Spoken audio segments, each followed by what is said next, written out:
Welcome, everyone. Thank you for joining today's HL7 Soup demonstration. My name is Beth Stapleton, and I'm the Director of Marketing at Northland & Companies. I'm excited to introduce you to Northland & Companies and HL7 Soup's integration tools. Today, we'll explore how these two partners work together to help healthcare and IT professionals enhance healthcare information integrations and clinical efficiency. Joining me today is Heidi Schultz and Jason Bolstad. Next slide. Before I turn over today's presentation to our presenters, I'd like to briefly cover today's agenda. First, we'd like to introduce Northland Companies, HL7 Soup's North American partner. Then we'll present you the HL7 Soup Integration Host and its features and benefits, which will lead into a brief demonstration. Lastly, we'll discuss how you can get started with HL7 Soup and Northland's integration solutions, and we'll take as many questions as we have time for. I'd now like to turn over today's presentation to Heidi and Jason. Heidi Schultz will begin today's presentation. She is the Sales and Customer Service Manager at Northland Companies, HL7 Soup's North American partner and the largest mission-critical recording reseller. Since 1982, Northland Companies has been and they continue to be one of the most trusted names for voice recording and clinical documentation solutions. Also presenting today is Jason Bolstad. He is the founder and lead developer of HL7 Soup, a user-friendly integration engine designed to simplify healthcare data management. Jason has created numerous tutorials and resources to help professionals understand and implement HL7 messaging, making complex integrations more accessible. His work has significantly contributed to improving the efficiency and reliability of healthcare data exchange. Heidi will now introduce us to Northland Companies. Northland & Companies is an HL7 Soup partner. Since 1982, Northland has been one of the most trusted names for mission-critical recording and clinical documentation solutions. Northland is headquartered in Minneapolis, Minnesota, and has offices throughout the United States. Over the past 40 years, Northland has been providing the latest in dictation, speech recognition, AI-powered clinical documentation, and integrated healthcare information management solutions. These solutions help clinicians better manage sensitive healthcare data and produce documentation faster and more accurately. Customer satisfaction and data security are our key priorities. We employ over 30 CJIS and HIPAA certified engineers, and our NOC team is staffed 24/7 in a secured zero trust hardened environment with a guaranteed response time of 1 hour or less. Northland also maintains a $50 million cybersecurity plan and has had no cybersecurity incidents. We look forward to partnering with you to make healthcare safer, smarter, and more efficient. I'd now like to introduce you to HL7 Soup. HL7 Soup is a leading company in healthcare IT industry, specializing in healthcare data integration solutions. Founded by Jason Bolstad in 2014, HL7 Soup offers powerful tools designed to simplify the process of connecting medical systems, transforming data formats, and managing workflows. Their flagship products include the HL7 Soup Editor and the HL7 Soup Integration Host, both of which support a wide range of data formats such as HL7, FHIR, JSON, XML, and CSV. Known for their user-friendly interfaces and robust functionality, HL7 Soup's solutions are widely used by healthcare professionals to ensure efficient and reliable data exchange. Hundreds of customers across the world have benefited from HL7 Soup's integration solutions. In North America, for example, HL7 Soup revolutionized healthcare data management for an ACO within 2 weeks. In Europe, it was implemented in the UK NHS for mental health and community provision, handling complex integrations seamlessly. So why should you consider HL7 Soup and Northland? HL7 Soup's integration tools offer several benefits, including an easy-to-use interface that simplifies the creation of repeatable workflows. This intuitive design ensures that even those new to HL7 and FHIR integrations can manage complex data exchanges with ease, unlike other integration providers like Mirth, which can have a steeper learning curve. It enables rapid connection of medical systems and real-time data transformation. The platform is flexible, supporting multiple data formats and protocols, and it features a customizable user interface for workflow management. The flexibility of the solution enables users to create a tailored experience that meets their specific needs, a feature that is less flexible in clients like Iguana and Mirth. Additionally, it is reliable with robust monitoring and alerting to ensure smooth operation, and the system is cost-effective. With Northland, you benefit from our ongoing support and expertise. With over 43 years of experience in healthcare, we specialize in providing top-notch integration services for healthcare providers. Our team of experts is dedicated to helping you leverage the full potential of HL7 Soup to streamline your data exchange processes. We provide extensive support options, including remote sessions with integration engineers, which is not typically included with providers like Mirth and Rhapsody. Our experienced consultants work with you to understand your unique needs and design tailored solutions that meet your specific requirements. We ensure a smooth implementation process, minimizing disruptions to your operations and ensuring that your systems are up and running quickly. Our commitment to your success doesn't end with implementation. We provide ongoing support to ensure that your integrations continue to run smoothly and efficiently. Let's take a look at HL7 Soup's integration tools in action. I will now turn over today's presentation to Jason Bolstad of HL7 Soup for a brief demonstration. Jason? Thanks, Heidi. Thanks for introducing me, and thanks everybody for joining us today for this presentation. We've got some really exciting AI features to show you, but before we do, I just thought I'd give you a quick introduction to the product and show you around. So here we've got our dashboard. This is our tool for running workflows. It's the same as Mirth channels or any other systems. They've all got their individual names for running the connections between the systems. But down this side here, we can see all the workflows that I've already got installed. We've got the logs that we might have for those workflows. And this part of the screen, it's all about just understanding what's happening at a glance. But when we want to create a new workflow, I hit the new button and it will load up the workflow designer. The workflow designer, I'll just full screen that so we've got plenty of space, is divided up on the left hand side with the steps that we're going to do in order to achieve our workflow. The details of it sitting in the middle, and bindings and other features on the right. So straight away we can see it's ready to start receiving a TCP. This is a common scenario that you'll encounter when you're dealing with HL7. I'm just going to provide it a message template quickly. And this is a sample of what the message I'm going to be sending looks like. It's not the message, it's a sample of it. So I'll just paste in one of the sample ones that come with the product. And you can see straight away on the right hand side, it's broken that message up and it's made all the components of that message in fields. They're all available for us now just to use within the rest of our workflow. Okay, so that's all I've had to do to set up the receiver. If I want to make it secure, I just tick this box and straight away it can start using our certificates. We've got full mutual client certificate authentication for making sure that the messages remain secure. I'll skip all that though for the purposes of being a quick introduction, and I'll jump by adding another step into this workflow. And you can see we build up the number of steps that we want to do. So I'm just going to do a real simple one. I'm just going to write it out to disk. So I add in there, I can give it a name, or I can just allow the system to generate it for me, and I'll just type in a path.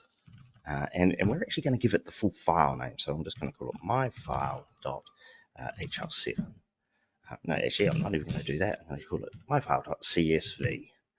And we're going to convert that incoming HL7 to a CSV. So I'm just going to change the file type across to this and delete the automatic binding to the incoming message. So now I can actually start by taking the fields out of the incoming message and just putting them straight into mine. So let's do that. So we can take, say, the patient's ID. We'll just grab that ID number and I just drag it and put it into the message number. What that's done is created a binding between that field and enabled that to be part of the outgoing message. What other fields might I want to? I'll take the family name, the given name, and I'm just dragging and dropping. You'll see it's putting the commas in for me. And I'll just grab two more, the birth date and the administrative sex.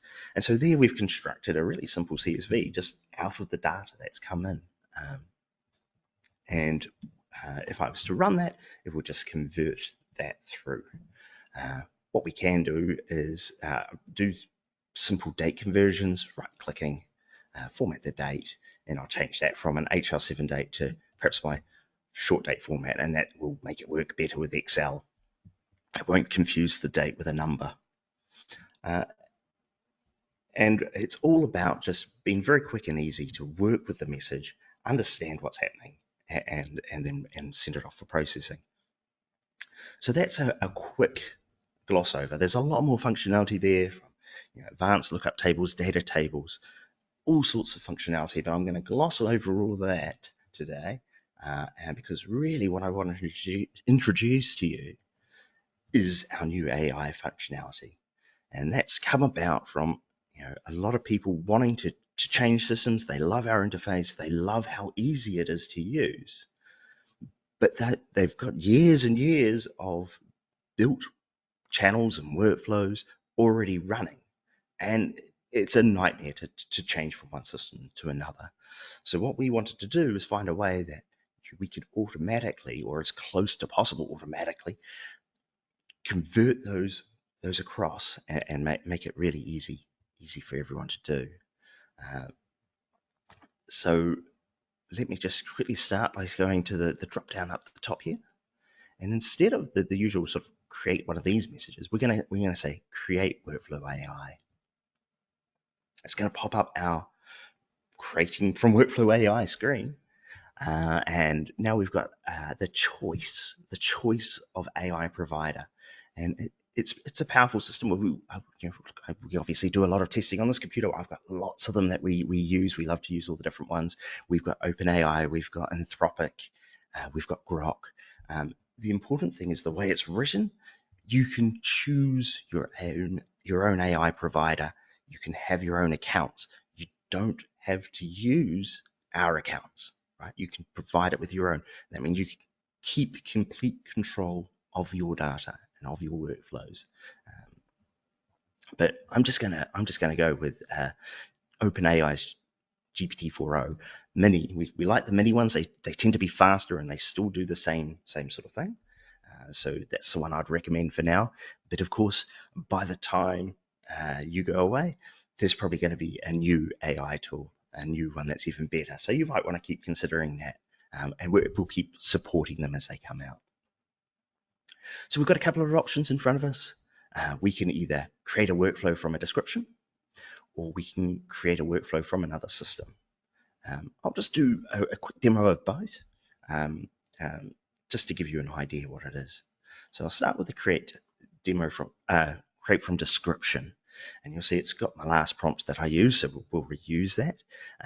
But basically, this is just typed, and I've just said to it, I want to create a TCP listener that accepts a message of this format, and then I've pasted in a sample HL7 message, and it's going to write out the patient ID, first name, surname, to this file. Basically, sounds kind of like the workflow we just did.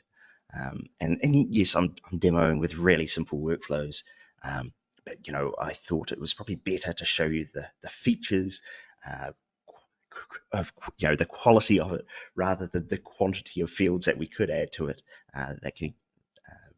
It's probably a bit more than you need to see in these demos, but we'll just run through it anyway.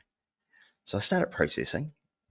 What it actually has to do is it has to deconstruct what I said. It has to work that out as what is the workflow that it's actually trying to do. So it basically pulls it apart at a macro level, and then it reassembles it into the components it's going to use. It's going to build up the properties of all the steps that it's going to use.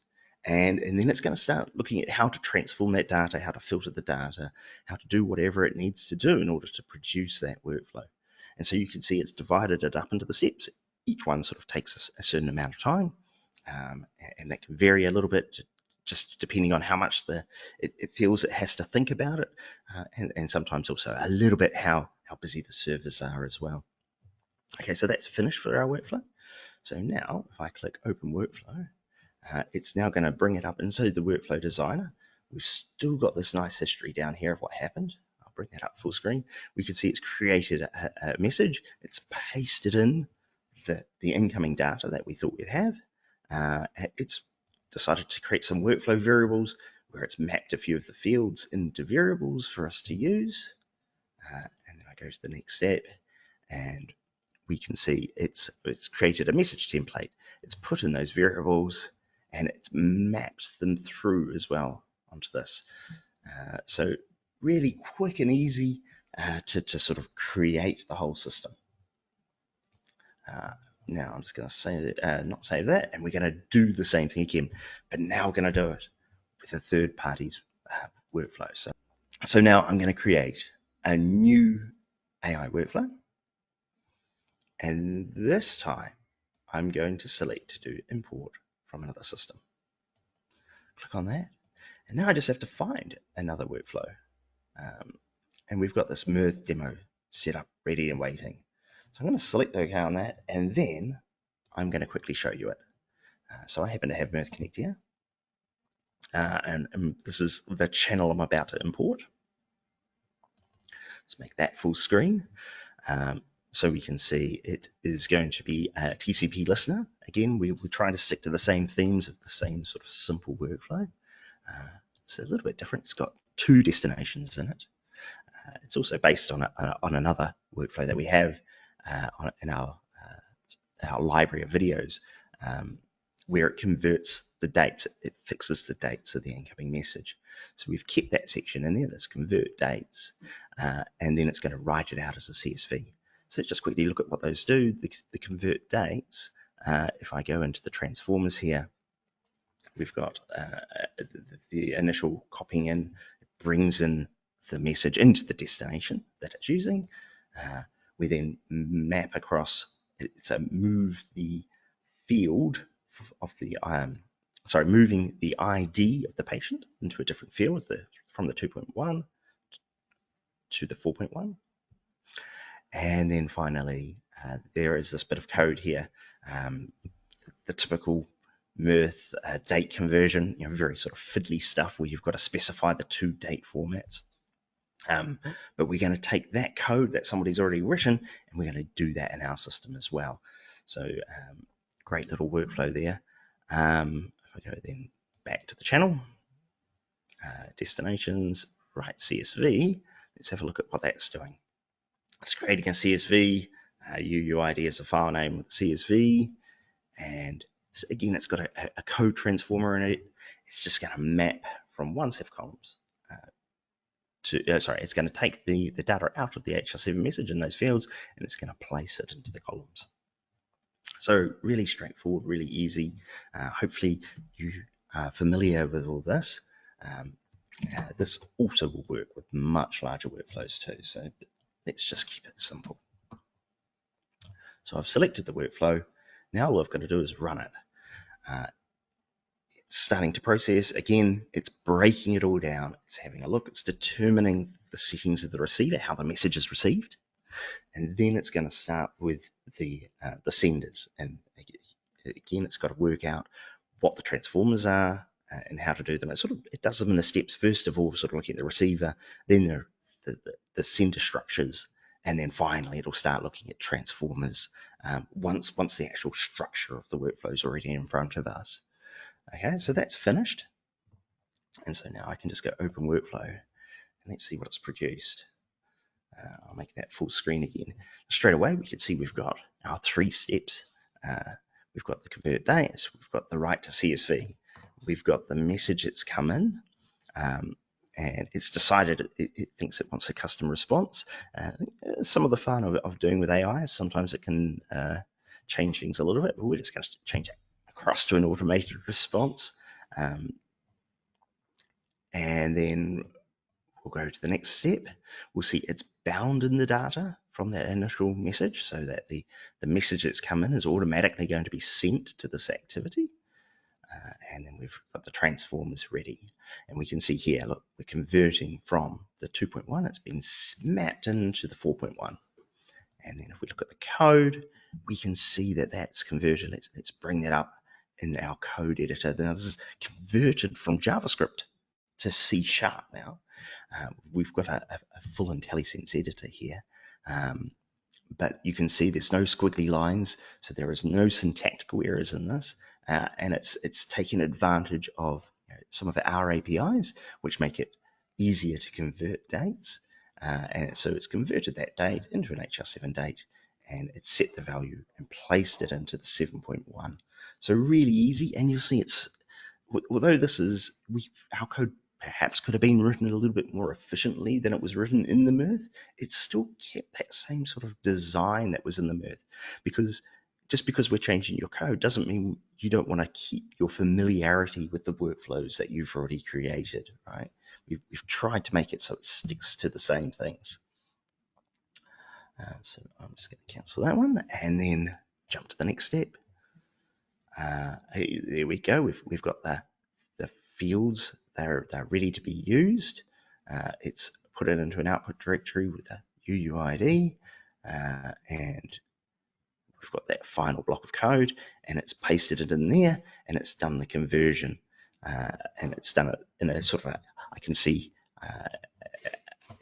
it's brought in the fields, and it could have probably improved on that by mapping these things. If I was to demo it at the next time, it would put that as a header, I'm pretty sure. But basically what it's saying there is it's going to get the message from the one that we sent here. That's what the section here is. It's saying from the one that we sent, get the value from that field and place it into the particular fields here. So again, exactly what it was saying in the other system. And that's it. That's it now, a converted workflow. I just wanted to quickly also go over just some of the technical side of this, if I can, just briefly. These steps here that happen, we do, so it's an AI. Sometimes it sort of hallucinates and sometimes it can go wrong. You might want to replay some of these steps. What's important to note is that if you want to click on them, you can actually see some details about them. So we can see the results that one particularly brought out. We can have a look at the user prompt.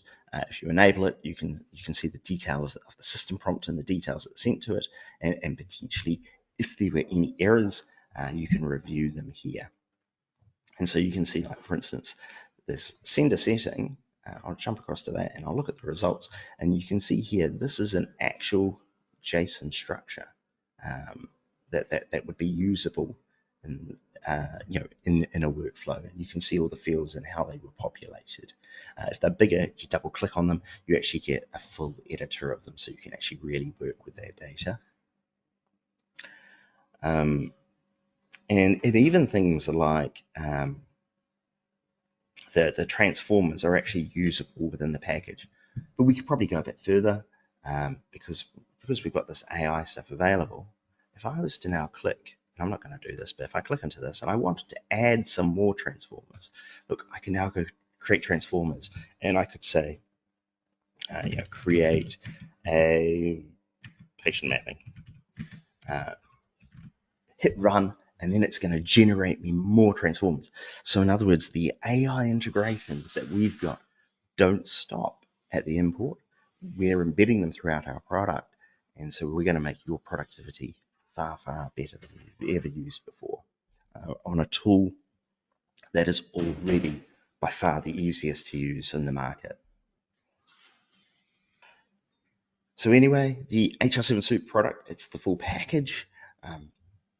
You can deploy this anywhere you like. We can run in AWS, Azure, Docker. We run on premise. All these things, the AWS, Azure, they run under your own accounts.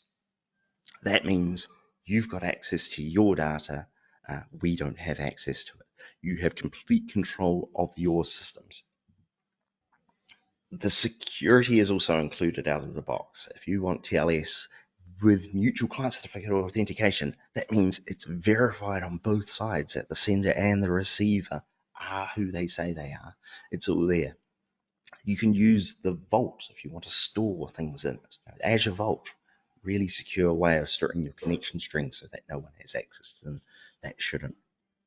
And we've got fantastic logging, which can store full history of everything that happened in the process, and it can be replayed later or examined to determine what happened.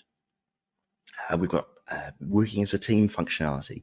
That covers things like Git and GitHub Actions. You can actually deploy your workflows through GitHub Actions, and it can go through all the same authorization steps that developers demand, right?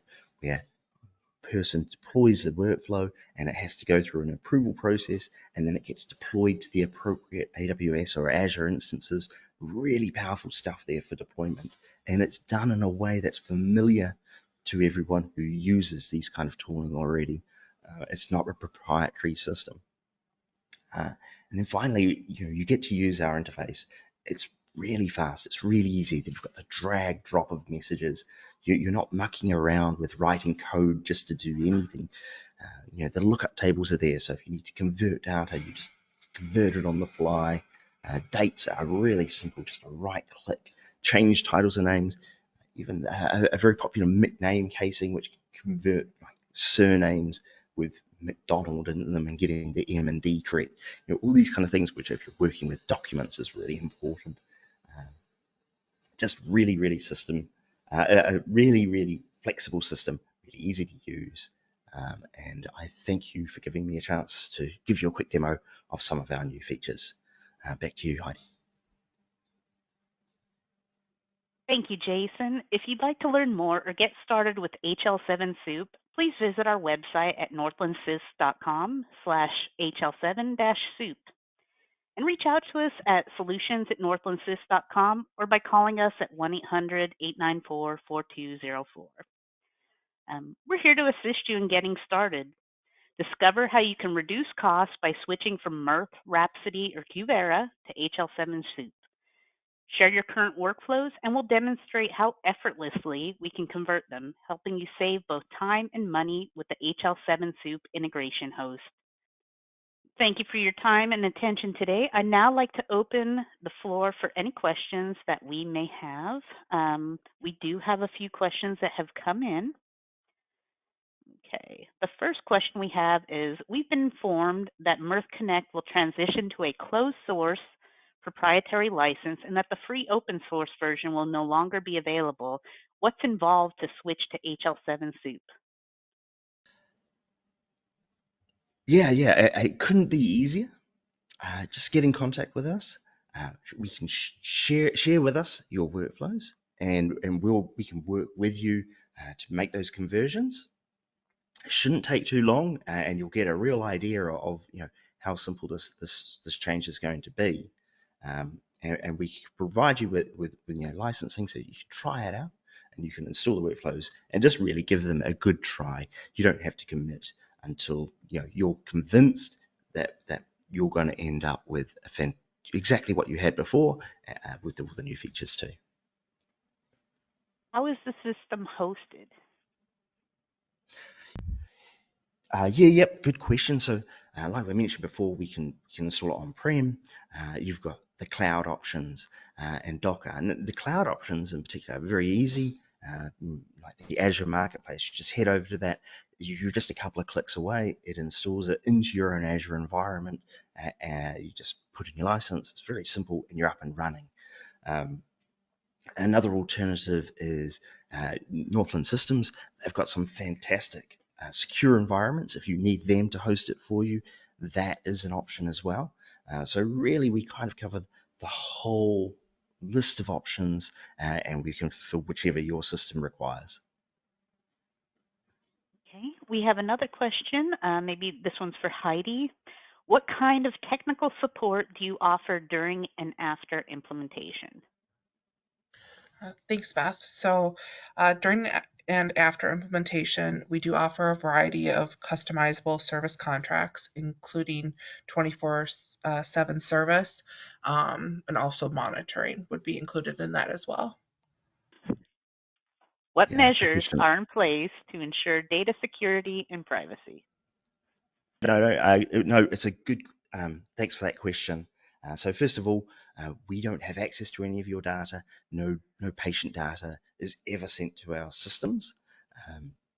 We've got because it runs in your own environment, you've got full control over the access requirements that you have. But furthermore, we use that mutual client certificate authentication is a really important part of it, where if you are running inside the cloud, you've got guaranteed end-to-end security where both ends know who's talking to each other, and that really does make it a lot more secure. Yeah, and of course, if you host with Northland, they've got their HIPAA compliant data services, and everything's nice and secure with that.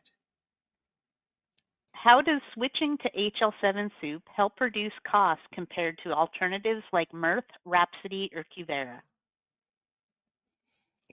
Yeah, well, I think mostly it's because it's we've got competitive pricing, but probably more importantly to me, it's just simpler to use. It doesn't take you so long to do things, and when you do things, they're not as confusing. Everything's sort of there, and it's guided. Uh, it's simple, and that just not only does it make it faster to do things, but it also reduces errors because you're no longer wondering how to get around the system. Also, also, everything's included, so you don't have to pay for security separately just because you want to have good security. It's there, it's in the box. If you want it in the cloud, there's no additional that you have to pay for in order to do that. Again, it's just all included with the product. And we've got really fantastic licensing models as well that can pretty much fit whatever scenario you have, and sort of help you reduce the prices by giving you really good structures of your licensing. Yeah, and of course, the other thing is it's really performant. It's a really fast system. It understands all the message systems native, so it is a lot more performant than the other systems tend to be, and that can reduce your hosting costs as well. So not only is the product cheaper, but the environments that you have to run it in can also be cheaper as well. Thank you, Jason and Heidi, and thank you to everyone for your time and attention today. Again, if you do have any questions or if you'd like to learn more about HL7 Soup and our integration services, please contact us at Northland and Companies. Our contact information is on the screen, and a copy of this recording will be sent out shortly. Thank you so much.